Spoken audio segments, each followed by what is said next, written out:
Hey everyone, it's Brian from Struggler Photography again. So if you are someone who uses ShootProof to show your clients photos and they make selections, eventually you'll have to go back to Lightroom and find those photos and edit them. So in a previous video, I showed you how you could do that really quickly with the search method. But if for some reason the search method isn't working for you, I have another method which is still pretty quick and pretty easy. So here we are in ShootProof, and I'm going to go down to this album I made. You go to Actions, and you go to Gallery Visitors. And here you have the email of the person, and you have the favorites they selected. So remember, if you watch the search one, you go down here and you'd select all those. That's not what we're going to do this time. So in this method, we actually are going to download the files they selected. So you hit download all, and it's basically going to tell you it's going to be sent to your email. You hit submit request. You'll go to your email and you will wait.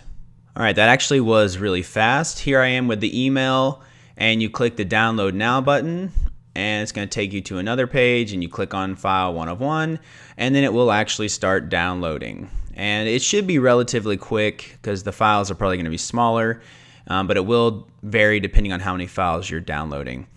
All right, I'm going to unzip that, and now I have the photos that they selected.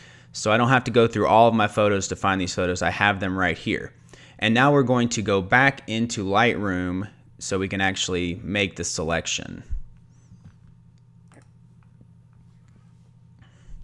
So here I am in Lightroom, and these are the images, like all the images that I took and showed them. So we're going to go to import, and we're going to import those photos that we just downloaded. Okay, I have now imported all the selection photos. So these are those smaller JPEGs that we downloaded from ShootProof. Now here's where this starts to be a little different. You're going to select all of these, and basically the idea of this method is you are going to mark them so you can easily see them and compare them to the other photos. I prefer to use a color label. If you want to use like a number, like a star rating, or if you want to use the pick or a flag or whatever, you just want to be able to easily find these photos amongst the raw photos in your original catalog. I'm trying to remember which color I like. You can turn them anyone. Let's go with green. I will keep these green. So now that they are green, I am going to go back to all the photos that I had. Here's how this process works. I can easily see the green label photos amongst all of the photos. So I can go here really quick and find the file that's next to it.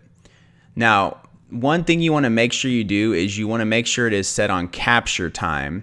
If you have this sorted by file name, it will not work as well.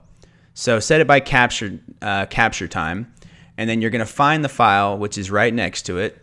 And I can mark it some other way. So I might just mark this as a 3. Then I'll find the next green one, and I'll mark it as a 3. Mark it as a 3. And one thing you do need to worry about is just make sure it is the correct number.